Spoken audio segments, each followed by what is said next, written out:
Alors, on n'est pas tout seul. Le médecin du travail n'est plus tout seul dans son bureau. On fait partie, comme je vous ai dit, des services de santé au travail. Et dans ces services-là, il y a d'autres personnes, entre autres des assistantes sociales qui sont là pour nous aider, parce que malheureusement, bien heureusement plutôt, le droit du travail évolue très rapidement, entre autres la réforme sur les retraites, la réforme sur les pénibilités de travail, et nous on ne peut pas tout connaître, et les assistantes sociales nous aident, je crois qu'il y en a une qui intervient juste après moi, et qui va pouvoir vous renseigner pas mal. Ensuite, dans nos services, on a aussi ce qu'on appelle des IPRP, des intervenants en prévention de risques professionnels, qui sont des techniciens ou des ingénieurs qui sont très spécialisés dans l'ergonomie ou dans la chimie ou dans d'autres domaines, en fait, qui sont là pour nous aider à faire justement ce qu'on appelle des études de poste pour pouvoir apporter après des améliorations. On a aussi des assistantes en santé-travail. Un partenaire aussi qu'il ne faut pas oublier, c'est les caisses primaires d'assurance maladie ou les caisses régionales d'assurance maladie, puisque ce sont des préventeurs et qui sont là pour nous aider. Et puis il y a différents organismes de prévention. Dans le BTP, on a l'OPP-BTP, on a différentes instances qui peuvent nous aider. Alors, si je vous ai présenté tout ça, c'est pour vous donner un petit peu d'épices. Alors, le médecin du travail, il aménage l'ergonomie du poste. Et ça, c'est important parce que un même poste de travail peut être utilisé par plusieurs salariés. Et ces salariés-là n'ont pas forcément tous la même physiologie, et le poste doit être adapté. Comme je vous ai dit, ce n'est pas normalement le salarié qui s'adapte à son poste, mais c'est bien le poste qui doit être adapté au salarié. D'où l'importance de faire des aménagements de poste. Alors, ça va d'un truc tout bête à, je ne sais pas moi, organiser le bureau de travail pour quelqu'un qui travaille sur un bureau, par exemple. Ça peut être organisé de façon plus schématique sur un chantier, par exemple les approvisionnements de façon beaucoup plus globale, voilà. Ça peut être des aménagements, ça c'est des aménagements on va dire plus physiques, mais ça peut être des accompagnements aussi plus psychiques, c'est-à-dire expliquer, et c'est là où on a un rôle de médiateur dans l'entreprise, c'est expliquer dans l'entreprise qu'un salarié puisse avoir des difficultés.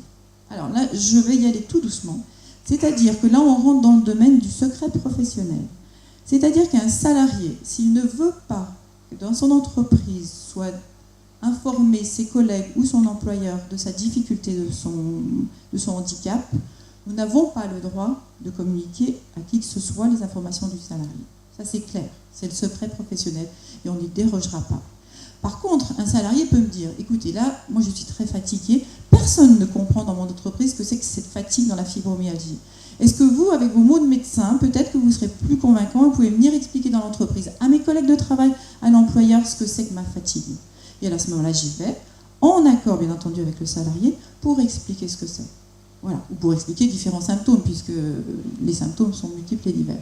Donc ça, c'est le rôle que j'ai appelé de médiateur, c'est-à-dire qu'on peut se déplacer dans l'entreprise pour faire de l'information sur une pathologie donnée, sur un patient donné. Voilà.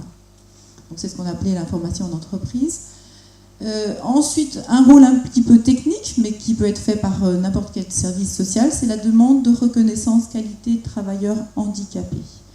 Un salarié qui est en difficulté, qui a vu que des thérapeutes hospitaliers ou en ville n'a pas forcément eu l'information qu'il pouvait demander ce formulaire-là.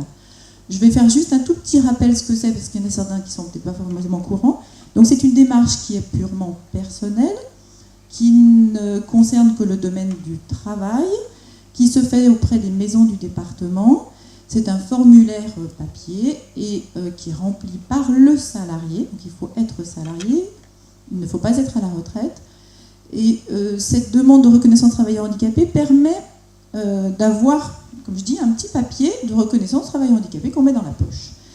Ça nous sert à quoi après, nous, dans l'entreprise? Ça peut nous servir à rien. C'est-à-dire que le salarié dit, moi j'ai une reconnaissance travailleur handicapé, mais je ne veux pas que ça se sache dans mon entreprise, parce que le dernier qui a été reconnu travailleur handicapé, il s'était fait virer par l'employeur qui n'en voulait pas. Ou au contraire, avec la loi sur le handicap, les entreprises, si elles n'ont pas plus de, je crois, 6% de salariés handicapés, doivent payer une lourde taxe, et elles cherchent donc parmi leur personnel des personnes qui ont un handicap. Alors elle vient de me voir et dit, docteur, vous ne savez pas les gens qui ont une reconnaissance travailleur handicapé, parce que ça nous arrangerait. Alors non, je dis rien. Je dis, bah, si vous posez la question, puis vous verrez bien. Voilà, donc ça peut servir comme ça peut desservir. Ça peut servir aussi si on a un aménagement de poste à faire. L'AGFIP, qui est l'organisme payeur, peut nous aider à financer les aménagements de poste. C'est pas rien, on arrive à des fois des aides techniques qui sont prises en charge jusqu'à 40 voire 60% financièrement. Autant vous dire qu'un employeur, quand on lui dit qu'il faut changer le siège de Madame X qui est secrétaire chez vous pour un siège beaucoup plus ergonomique, que le siège il coûte, je vais dire un peu n'importe quoi, mais 1 500 €, et que sur les 1 500 €, il y en a 50% qui seront pris en charge par la GFIP, tout d'un coup il est beaucoup plus d'accord pour changer le siège. Voilà. Donc c'est vrai que cette demande de reconnaissance travailleur handicapé, c'est une démarche personnelle. Moi je l'encourage, je dis attention, faites-le parce que ça peut nous servir. Si vous ne voulez pas que ça sache dans l'entreprise, vous la laissez dans la poche, peu importe. C'est fait pour 5 ans, on la renouvelle ou on ne la renouvelle pas. Ensuite, j'en viens à l'aptitude. Parfois, dans la fibromyalgie, mais comme dans les pathologies douloureuses chroniques, on n'en peut plus au travail, on n'en peut plus, il y a trop de stress, on est trop fatigué, il y a du stress extérieur, on n'en peut plus. Alors, c'est ce que j'ai appelé l'inaptitude. Alors, c'est pas ce que j'ai appelé, ça s'appelle l'inaptitude temporaire, c'est-à-dire que le médecin du travail, on va le voir, puis on lui raconte, et puis on voit qu'on n'en peut plus, qu'on peut plus tenir. Alors, le médecin du travail, ici, une inaptitude temporaire. Qu'est-ce qu'on peut faire avec cette inaptitude temporaire? Pas grand-chose, si ce n'est aller voir son médecin thérapeute qui va prescrire un arrêt maladie. Et moi, j'appelle ça l'arrêt maladie soupape. C'est-à-dire que de temps en temps, on essaye de tenir, et puis il arrive un moment où on n'arrive plus à tenir. Et quand on n'arrive plus à tenir, il faut faire un arrêt maladie soupape.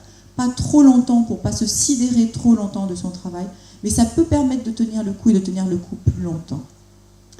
Ensuite, quand on a été en arrêt maladie, quand on va reprendre, on peut vouloir reprendre, mais être encore pas complètement, on va dire, dans la dynamique du travail.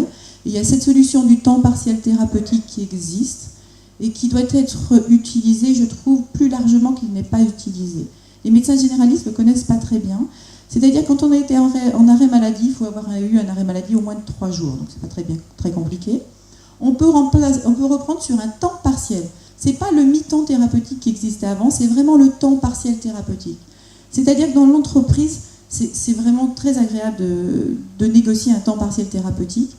C'est-à-dire que le salarié peut reprendre sur un mi-temps, un 3/4 de temps, enfin peu importe, voilà.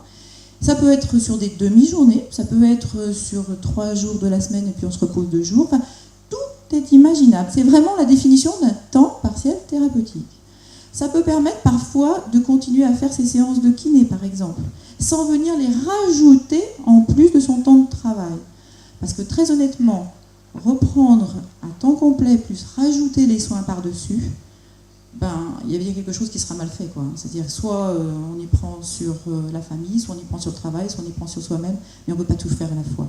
Donc là, ça peut être intéressant en disant, voilà, j'ai 2 séances de kiné par semaine, mardi après-midi, jeudi après-midi, et je prends mon temps partiel et je n'irai pas au travail ces 2 après-midi-là. Avec les employeurs, c'est facile à négocier ça, tout simplement parce que l'employeur, il paye le temps que vous passez au travail, et c'est la sécurité sociale qui complète le temps.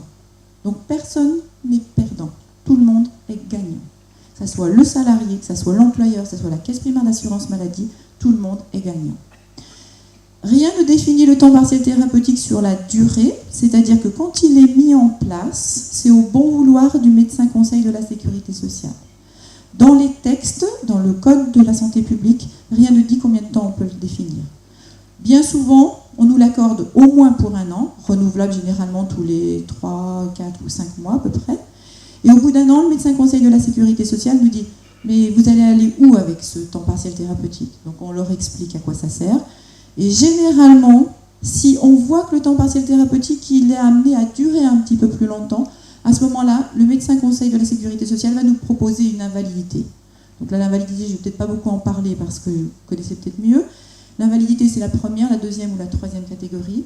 Je vais juste insister sur une chose, c'est qu'avec une invalidité première ou deuxième catégorie, on peut travailler.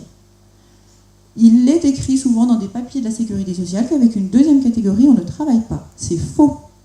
La seule chose qui définit, c'est-à-dire que l'invalidité que vous percevrez au titre de la pension d'invalidité, plus le temps que vous allez travailler, ne doit pas dépasser votre salaire antérieur. Évidemment, ce n'est pas pour s'enrichir sur une invalidité. Voilà. Donc là, c'est important, c'est-à-dire que si vous percevez une invalidité de 50% de votre salaire, eh ben vous pouvez travailler à 50%. Si vous percevez une invalidité de 70%, ben vous pouvez travailler à 30%. Voilà. Et là aussi, vous devez passer votre visite médicale et négocier le temps partiel. Voilà. Et alors, je vais terminer, peut-être que je vais en faire bondir certains, mais je fais partie des gens qui croient que l'activité professionnelle est un véritable facteur de santé. J'ai entendu tout à l'heure qu'il n'y avait pas de thérapeutiques qui ont une AMM pour la fibromyalgie. J'ai entendu qu'il y avait des thérapeutiques physiques ou d'autres thérapeutiques qui vous étaient indiquées. Et bien moi, j'ai en train de vous dire que l'activité professionnelle fait partie, au même titre que la rééducation, probablement, d'un facteur de santé. Attention, ça fait partie d'un facteur de santé si votre travail vous est adapté. Et là, j'insiste sur ce fait-là, c'est-à-dire que le travail doit être aménagé en fonction de votre activité.